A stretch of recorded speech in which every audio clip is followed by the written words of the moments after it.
ይማረውና አያቴን እንዲህ ስል ጠየቅኩት። ጽዋ ምን ማለት ነው አልኩት። ጽዋ አያቴም ሲቀጥል መሶብ ወርቅ ጽዋ በመንገድ ያዙ ብትመለከቺ ግር እንዳይልሽ ማለት ነው አለ። ምን ማለት? በመሶብ ወርቁ የሚደረገው ህብስት፣ ጽዋ ውስጥ የሚደረገው ወይን፣ ዝክር ማለት ዘከረ የሚለውን የግስ ቃል ሲተረጎም አሰበ፣ አስታወሰ፣ አወሰ ማለት ሲሆን አምላካዊ ቃል የሚታሰብበት በመሶብ ወርቁ እመቤታችን ተምሳሌት የወርቅ መሶብ የእመቤታችን ንጽህና በመዝሙር 44 ቁጥር 9 ላይ ንግስቲቱ የወርቅ ልብስ ተጎናጽፋና ተሸፋፍና በቀኝ ትቆማለች ብሎ እንደተመሰከረ መሶባቸውን ሸፍነው ይዙታል ማለት ነው። ህብስቱ የህይወት እንጀራ እኔ ነኝ እንዳለ ቃሉን ተምሳሌቱን በምሳሌ ክርስቶስን የምናስብበት፣ ጽዋው ወይኑ ደሙ ምሳሌ የሚደረግበት፣ ከጽዋ ማህበር የጌታ መከራው ሞቱን የምናስብበት፣ የተቸገሩትን የተራቡትን የተጠሙትን የምናስብበት ዕለት ነው ሲል ነገረኝ። አያቴም እንዲህ ሲል ጨዋታውን ቀጠለ። 2-3 ሆናችሁ በስሜ በምትሰበሰቡበት ጊዜ በመሐከላችሁ ሆናለሁ ባለው መሰረት በቅዱሳን በጻድቃን በእመቤታችን በአምላካችን ስም በቤትና በቤተ ክርስቲያን ሆነን እግዚአብሔር በመካከላችን እንዳለ በማመን የሚከናወን መንፈሳዊ በረከት ነው አለኝ። ይህ የሚሆነው ምን ተምሳሌት ተደርጎ ነው ስል ጥያቄን ቀጠለ። በዘመነ ብሉይ እግዚአብሔር በአብርሃም ቤት ተመግቦ የሳራን ምግብ ተመግቦ ባርኮ የተዘጋውን በር ከፍቶ ማዕፀን ከፍቶ እንደወጣው ሁሉ በሎጥ ቤት ቢገኝ ከመከራ ያወጣበትንም ተምሳሌት በማድረግ አብርሃምን እንደባረከ ሎጥን እንደባረከ እኛን ይባርክ ዘንድ እግዚአብሔር በቃሉ በተምሳሌቱ ወደ ቤታችን ይገባ ዘንድ ተምሳሌቱ ነው ሲል ጠቀሰ። ቀጠለና በዘመነ አዲስ በቢታንያ ሀገር በለምጻሙ ስምዖን ቤት እንደገባው እንደባረከው፣ በቀራጩ በዘኪዮስ ቤት እንደገባው፣ በአልዓዛር ቤት እንደባረከው ገብቶ ይህ ይሆን ዘንድ ተምሳሌቱ ነው። በቃሉ እንማራለን፣ እናውሰዋለን፣ እንዘክረዋለን። ቀጠል አደረገና ልጄ በ330 ዓመተ ምህረት በአቡነ ሰላማ ከሳቴ ብርሃን በአክሱም ጽዮን ተመሰረተ ሲሉ አባቶች አስተምረውኛል አለ።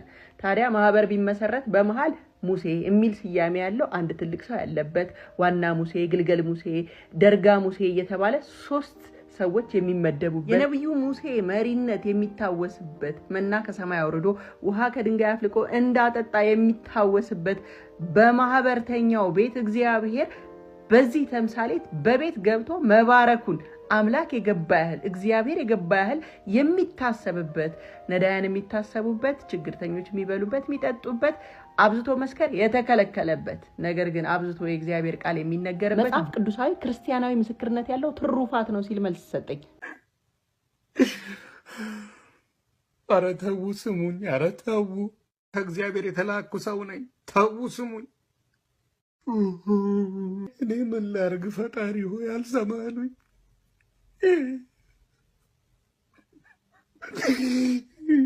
አልሰማሉኝ። እኔ ምንም ማድረግ አልችልም። አምላክ ሆይ አልሰማሉኝ። ነገርኳቸው። ነብይ ሆነ ልከኛል ብያለሁ፣ ላስታርቅ ልከኛል ብያለሁ። አልሰማሉኝ።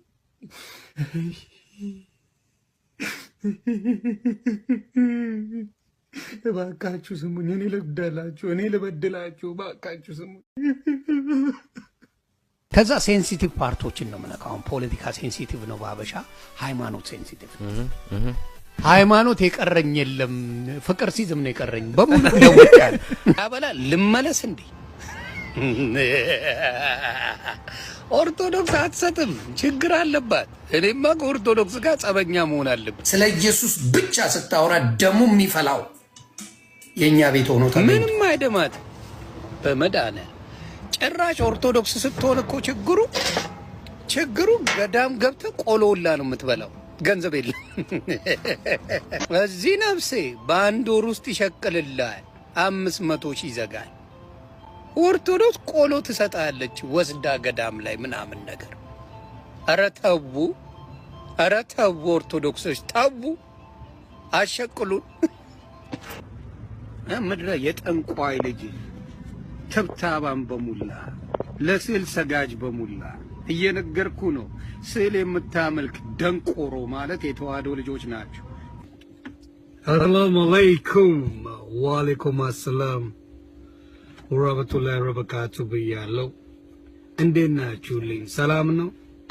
አልሐምዱሊላህ። ምች ድልት እያለኝ ነው መጨረሻ።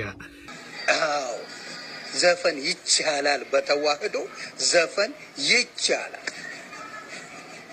አልሐምዱሊላህ ከካፊር ያወጣኸኝ። በተለይ በእስልምና ውስጥ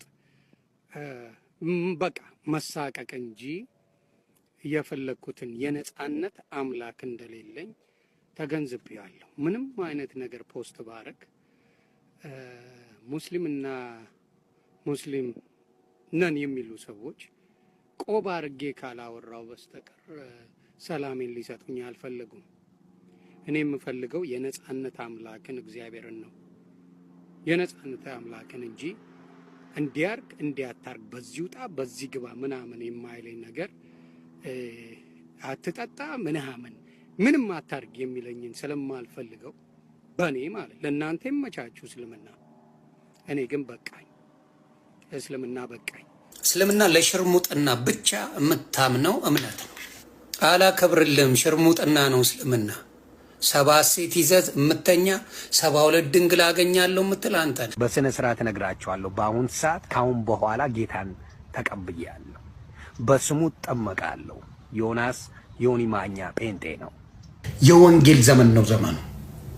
የወንጌል ዘመን ነው።